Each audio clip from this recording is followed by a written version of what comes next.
राम राम। कहते हैं भक्त पर कोई भी कष्ट आए तो भगवान हर हाल में उसका साथ देने के लिए आ जाते हैं। ये घटना सत्य घटना है और श्री अयोध्या जी की है। जो लोग श्री अयोध्या जी गए हैं उनको बताता हूं, और जो नहीं गए वो जब भी जाएंगे तो वो जगह अवश्य देखें। हनुमानगढ़ी और कनक भवन के बीच में एक जगह आती है जिसका नाम बड़ी जगह या दशरथ महल है। काफी समय पहले वहां राम प्रसाद नाम के एक संत रहते थे। उन दिनों अयोध्या में इतनी भीड़ भाड़ नहीं होती थी। जो भी चढ़ावा आता वो संत उस मंदिर की गुल्लक से निकालते और उसी का राशन लाते, उसी से भोजन बनता, भगवान को भोग लगाया जाता और जो संत वहां रुके हुए थे वो भोजन प्रसाद पा लेते थे। ये एक ऐसा मंदिर है जहां चारों भाइयों और उनकी पत्नियों सहित श्री हनुमान जी का मूर्ति विराजमान है और उन्हीं की पूजा की जाती है।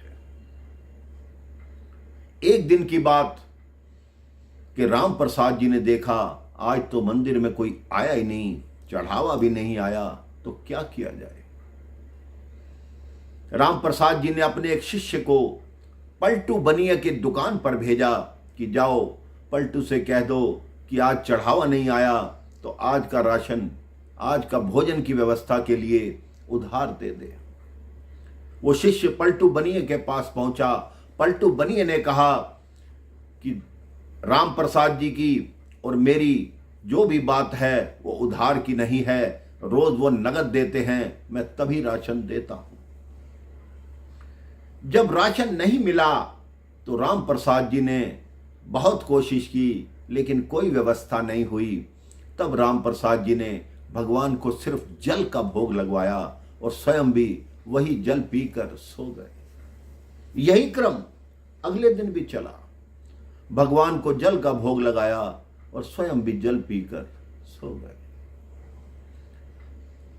अब राम प्रसाद भगवान के चरणों में शीश रखकर रोने लगे कि हे प्रभु, हमारी कोई बात नहीं, मैं आपको भोग नहीं लगा पा रहा, मेरे मन में बहुत बड़ी ग्लानि है। उसी रात पलटू बनिए के घर पे दरवाजा खटखटाया गया। पलटू बनिया ने सोचा कौन है जो इस समय मुझे जगा रहा है। बाहर से उसे बालकों की आवाज आई, पलटू दुकान खोलो, पलटू दरवाजा खोलो।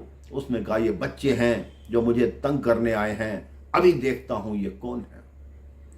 जब उसने दरवाजा खोला तो चार छोटे छोटे बच्चे जिनकी आयु 12-13 वर्ष थी पलटू के सामने खड़े थे। उनके मुखमंडल को देखकर पलटू उनको देखता ही रह गया। उन्होंने पीतांबर डाल रखा था और पलटू से कहा, हे पलटू, हमें राम प्रसाद ने भेजा है, ये लो हमारे पीतांबर में पैसे हैं, 1600 रुपए खोल लो और उस आश्रम में राशन भेज दो।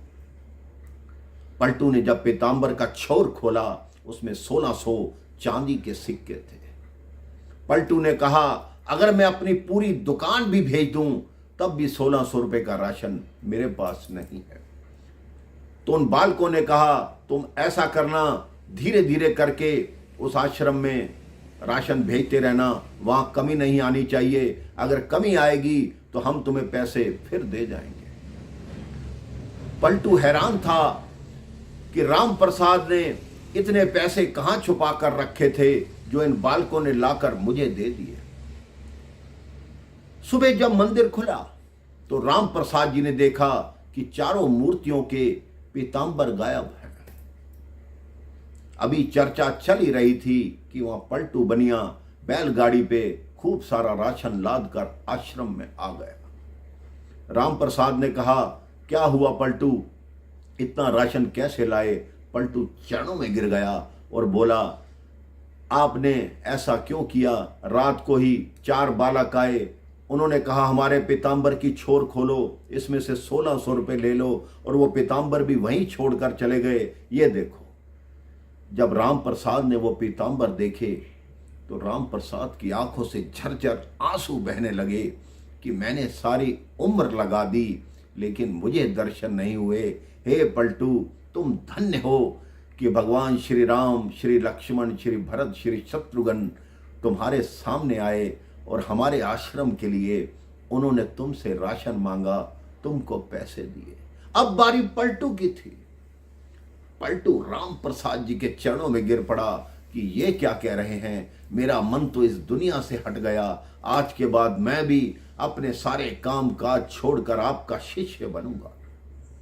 उस दिन से पलटू का नाम पलटू बनिया नहीं, पलटू दास हो गया। राम प्रसाद जी रो रो कर सोए कि भगवान मुझे दर्शन नहीं दिए।